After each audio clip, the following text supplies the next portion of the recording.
Maria Izquierdo, bonjour. Bonjour. Merci d'avoir accepté cette invitation.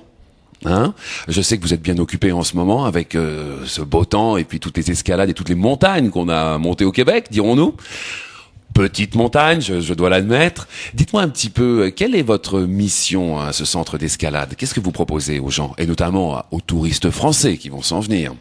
Alors, ce qu'on retrouve à Horizon Rock, on est un centre d'escalade, mais qu'est-ce qu'on a de particulier, c'est qu'on est un des plus grands centres d'escalade intérieure au monde. Alors, on a vraiment une superficie assez vaste et des parois assez impressionnantes à l'intérieur. On offre aussi des activités à l'extérieur, mais l'essentiel de nos activités se passe dans un centre intérieur, étant donné le climat québécois, la chose se prête. Alors, qu'est-ce que vous nous proposez cette année comme escalade? J'ai vu qu'il y avait des ateliers pour des enfants, aussi pour les parents, même pour les grands-parents peut-être aussi? Ça s'adresse à tout le monde. Contrairement à ce que les gens s'imaginent, l'escalade est vraiment accessible. Et c'est un peu la mission qu'on s'est donnée à Horizon Rock, c'est vraiment de dire n'importe qui peut venir grimper. Alors, on accueille des jeunes à partir de 5 ans, on commence à les encadrer, à leur donner des cours, et même les gens qui sont, eux, accrédités, parce qu'il y a toute une procédure ici au Québec que je vous expliquerai pour pouvoir grimper. Alors, donc, les gens qui sont, eux, accrédités, donc qui ont les compétences, peuvent amener leurs enfants à partir de 3 ans pour les faire grimper. Ouais, mais j'imagine que ça prend quand même beaucoup de sécurité. On a des casques, des harnais. Comment ça se passe un petit peu? Alors, il y a plusieurs volets dans l'escalade. Donc, on a l'escalade de bloc. L'escalade de bloc qui se fait sur petite paroi, donc quelques mètres du sol, mais avec des gros tapis de réception. Là, on n'a pas besoin de harnais à ce moment-là. Alors, il y a plusieurs parois de petite hauteur comme ça, mais qu'on fait sans harnais, et que les gens grimpent, alors les tout petits, les grands, et là, c'est le niveau de difficulté qui varie. On a aussi l'escalade en moulinette. Donc, en moulinette... c'est quoi l'escalade en moulinette? En moulinette, c'est lorsque la corde est installée dans une poutre en haut, ou lorsqu'on est à l'extérieur, c'est un ancrage qui est installé. Donc, on doit avoir accès au sommet de la paroi pour pouvoir faire notre installation. Donc, ce type d'escalade-là devient de plus en plus la façon de commencer l'escalade. Donc, les gens s'initient à l'escalade et vraiment de tous les âges. On a des cours pour les enfants, on a des cours pour les adultes, des gens... au niveau de la sécurité, c'est extrêmement régi. Vraiment, on a des... J'imagine, parce que c'est risqué, quoi. On va pas avoir des morts sur la conscience.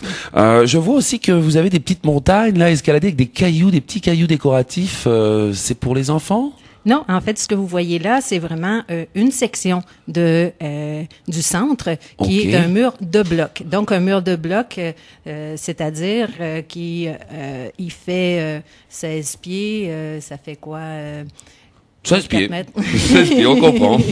Donc, ça, c'est pas du tout pour des enfants. Au contraire, c'est un mur d'entraînement. D'accord. C'est des gens de haut niveau qui grimpent là-dessus et vraiment, ça prend des qualités physiques assez exceptionnelles pour grimper certaines parois. Et pour les compatriotes français qui vont venir chez vous, est-ce qu'ils ont besoin d'arriver avec de l'équipement ou vous fournissez tout? Il faut qu'ils aient plein de choses dans leur valise, là, ou? Pas nécessairement. On peut tout avoir. Alors, la particularité que les gens doivent savoir, les Français sont peut-être un peu moins habitués à ce qu'on a comme système d'accréditation. Donc, l'accréditation pour nous est une période de vérification. C'est un test où on évalue les gens s'ils ont les compétences pour pouvoir grimper, soit en moulinette ou en premier de cordée, qui est un autre niveau d'escalade. Alors, on fait cette évaluation-là. Si les gens possèdent déjà leurs compétences, on va tout simplement leur donner, on va les évaluer et on va leur donner une carte et on va leur donner des règlements de fonctionnement parce que parfois il y a des variantes entre ce qu'on fait, on peut faire en France, on peut faire au Québec, mais c'est généralement assez semblable. Une fois que les gens ont cette accréditation-là, là, ils peuvent grimper sur les parois librement, mais on doit passer cette étape-là et les gens parfois ne sont pas habitués. C'est bien important. J'ai aussi entendu parler d'escalade sur glace. Ça doit être quelque chose, ça. Est-ce que vous organisez des missions en escalade sur glace? C'est pas notre spécialisation, vraiment, l'escalade de glace, mais il y a plusieurs écoles au Québec qui l'offrent. Donc, évidemment, avec la température, le climat qu'on a au Québec, l'escalade de glace est quand même quelque chose d'assez populaire puis assez particulier. Ça prend un équipement spécial. Comme on disait tout à l'heure, les gens peuvent tout louer généralement auprès des écoles, à notre centre, lorsqu'ils viennent faire de l'escalade, même s'ils n'ont pas apporté leur harnais, leurs souliers. Tout est disponible en location. Alors, il y a plusieurs salles en France. Généralement, nous, on appelle un centre d'escalade. En France, on va appeler une salle d'escalade. Et un peu sur le même principe. Combien ça coûte d'aller passer une petite matinée chez vous en formation, là? Bon, quelqu'un qui a jamais fait d'escalade et qui veut vraiment juste essayer ça pour une première fois, on a ce qu'on appelle un essai. Un essai d'escalade, ça dure 1h30. On fournit tout l'équipement, on prend en charge les gens et pour 15 $, on grimpe pendant 7h30, on a du plaisir et on voit si on aime ça.